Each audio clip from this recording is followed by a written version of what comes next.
Friends, welcome to shine the word with. आज इस video में हम लोग देखने वाले हैं क्लास 12 सोशियोलॉजी का चैप्टर 1 भारतीय समाज एक परिचय। तो इस वीडियो में हम लोग यही देखने वाले हैं समाजशास्त्र का पार्ट 1, जिसमें है भारतीय समाज का परिचय और समाजशास्त्र का सामान्य परिचय। तो चलिए हम लोग स्टार्ट करते हैं। तो जो हमारी फर्स्ट हेडिंग है वो है भारतीय समाज का परिचय। तो चलिए देखते हैं इसमें क्या है। तो इसमें आ जाता है, औपनिवेशिक दौर में ही एक विशिष्ट भारतीय चेतना ने जन्म लिया। औपनिवेशिक शासन ने पहली बार भारत को एकीकृत एवं पूंजीवादी आर्थिक परिवर्तन एवं आधुनिकीकरण की शक्तिशाली प्रक्रियाओं से भारत का परिचय कराया। तो बल्कि जब भारत का नई चेतना का उदय कब हुआ था? जब हमारे भारत देश में औपनिवेशिक दौर प्रारंभ हुआ था।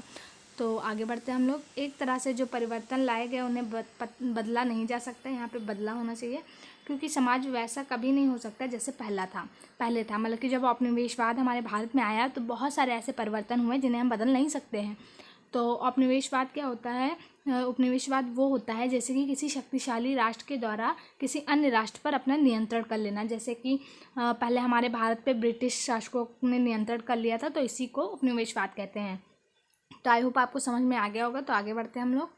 औपनिवेशिक शासन के अंतर्गत भारत को आर्थिक, राजनीतिक एवं प्रशासनिक एकीकरण की उपलब्धि का भारी कीमत चुकानी पड़ी। औपनिवेशिक शोषण एवं प्रभुत्व के द्वारा दिए गए अनेक प्रकार के घावों के निशान भारतीय समाज पर आज भी मौजूद हैं। क्योंकि जब उपनिवेशवाद आया था तो उन्होंने बहुत सारे ऐसे कार्य किए जिससे भारत को बहुत ज़्यादा क्षति हुई, बहुत ज़्यादा नुकसान हुआ, जिसकी भरपाई वो अभी तक कर रहा है। वो अभी तक विकासशील है हमारा देश जो है।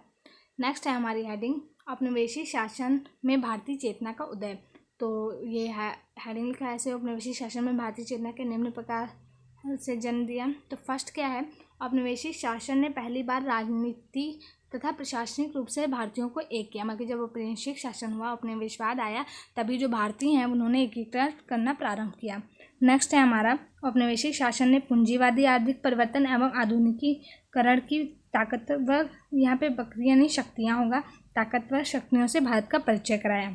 नेक्स्ट है हमारा, यद्यपि इस प्रकार भारत की आर्थिक, राजनीतिक एवं प्रशासनिक एकीकरण की उपलब्धि भारी कीमत चुकाकर प्राप्त हुई। मतलब कि जब लोग राजनीतिक, प्रशासनिक रूप से एकीकृत हो रहे थे तो उन्हें बहुत ज़्यादा कष्ट मिला होगा, या फिर जो भी उन्होंने कीमत चुकाई होगी। फोर्थ है हमारा, अपने विशेष शासन के शोषण तथा प्रभाव ने भारतीय समाज को कई प्रकार से भयभीत किया। नेक्स्ट आ जाता है हमारा, औपनिवेशिक काल ने अपने शत्रु राष्ट्रवाद को भी जन्म दिया है। और राष्ट्रवाद क्या होता है ये हम लोग अभी आगे देखेंगे। तो औपनिवेशिक काल ने ही राष्ट्रवाद को जन्म दिया है। जो भारतीय राष्ट्रवाद की अवधारणा का सूत्रपात है वो ब्रिटिश औपनिवेशिक काल से ही प्रारंभ हुआ था। राष्ट्रवाद मतलब कि स्वतंत्रता की इच्छा। तो ये जब ब्रिटिश लोग हम पर अटैक करे हुए थे, हम तक कब्जा करे हुए थे, तभी तो हम लोग को स्वतंत्रता की इच्छा मन में जागृत हुई थी। तो तभी राष्ट्रवाद का उदय हुआ था। तेजी से बढ़ते शोषण तथा औपनिवेशिक प्रभुत्व के साझे अनुभवों के ने भारतीय समाज के विभिन्न वर्गों में एकता तथा बल प्रदान किया है। इसने नए वर्गों तथा समुदायों का गठन किया। तो बता रहा, उपनिवेशिक काल में ही जो विभिन्न वर्ग हैं, जैसे कि सभी वर्गों ने एकता दिखाई और सभी एकजुट होकर उसके खिलाफ लड़ाई लड़ी थी। नेक्स्ट हेडिंग आ जाती है हमारा, समाजशास्त्र का अन्य सामाजिक विज्ञानों से संबंध। अब यहाँ पे समाजशास्त्र के बारे में कुछ बताया गया है, तो चलिए देख लेते हैं। समाजशास्त्र एक ऐसा विषय है जिसमें कोई भी शून्य से प्रारंभ नहीं होता।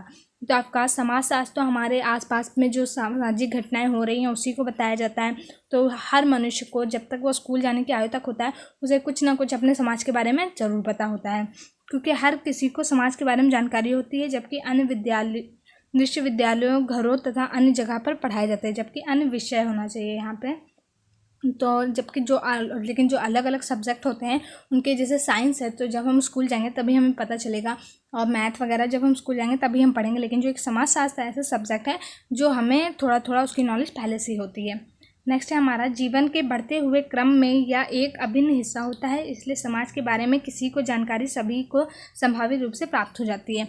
समाजशास्त्र हमारे जीवन का एक अभिन्न हिस्सा है, तो आप सभी समझते होंगे, क्योंकि हम लोग एक समाज के अंदर ही रहते हैं और हमें समाज के नियम कानून फॉलो करने पड़ते हैं। तो ये हमारे जीवन का एक अभिन्न हिस्सा है।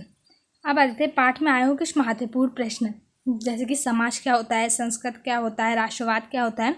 तो इन सब चीज़ों को हम लोग एक्सप्लेन में देखेंगे। तो पहले समाज क्या होता है ये देखते हैं। समाज ऐसे लोगों का समूह है जो समान संस्कृति का सहभाजन करते हैं। समान संस्कृति का मतलब कि संस्कृति क्या होती है हमारी, जैसे हिंदू संस्कृति है, ऐसे सहभाजन करते हैं, एक विशेष प्रदेश क्षेत्र में रहते हैं तथा जिनका एक प्रखर पृथक किंतु एकीकृत स्थित होता है। मतलब कि समाज ऐसा संगठन या समूह होता है जहाँ पे सभी लोग जैसे कि अलग होते हैं लेकिन फिर भी उनकी संस्कृति, उनकी परंपराएं एक जैसी होती है। जैसे हिंदू समाज हम लोग हैं, मुस्लिम समाज होता है, सिख समाज होता है, तो इसी प्रकार से।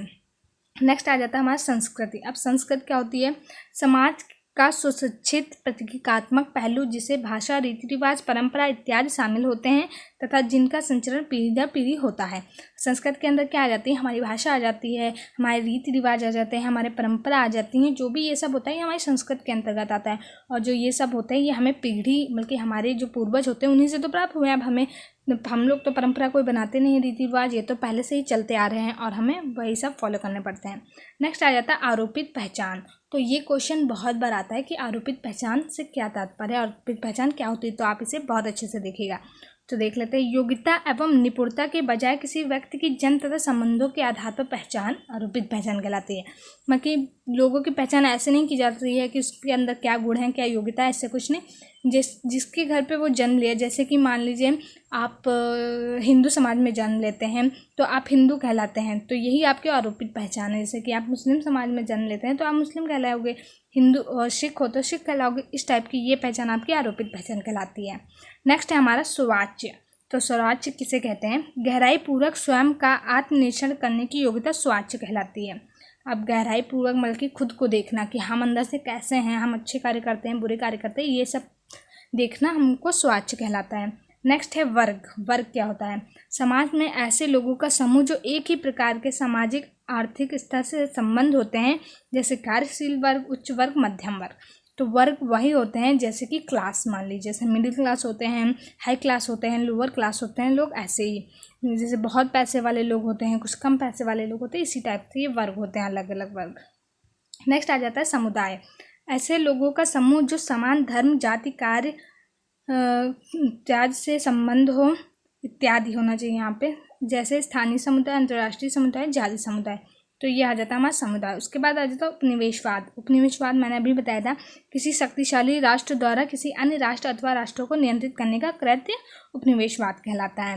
उसके बाद आ जाता है राष्ट्रवाद। राष्ट्रवाद क्या होता है? समान जाति, संस्कृति, भाषा में रहने वाले लोगों की एक स्वतंत्र राष्ट्र के निर्माण की इच्छा राष्ट्रवाद कहलाती है। जैसे कि हम लोग हैं, एक समान जाति के हैं, एक भाषा बोलते हैं, सब कुछ है, अभी हमारे वहाँ कोई बाहर से आके कब्जा कर लेता है तो हमें तो हमारा राष्ट्र वापस चाहिए, हम लोग यहाँ पर रहते हैं, तो यही इच्छा जो होती है इसी को राष्ट्रवाद कहते हैं। तो आई होप आपको ये चैप्टर समझ में आ गया होगा। ये बहुत ही सिंपल चैप्टर है और इससे बहुत सारे क्वेश्चन पेपर में बनते हैं, तो आप सभी इस चैप्टर को बहुत अच्छे से देख लीजिएगा। मैं इसके क्वेश्चन सभी करवा दूँगी। तो अगर जो आपको ये वीडियो अच्छी लगी तो प्लीज़ से लाइक कर दीजिए, मेरे चैनल को सब्सक्राइब कर दीजिए, बेल आइकन को भी प्रेस कर दीजिए। Thank you. मिलते हैं हमारे नेक्स्ट वीडियो में।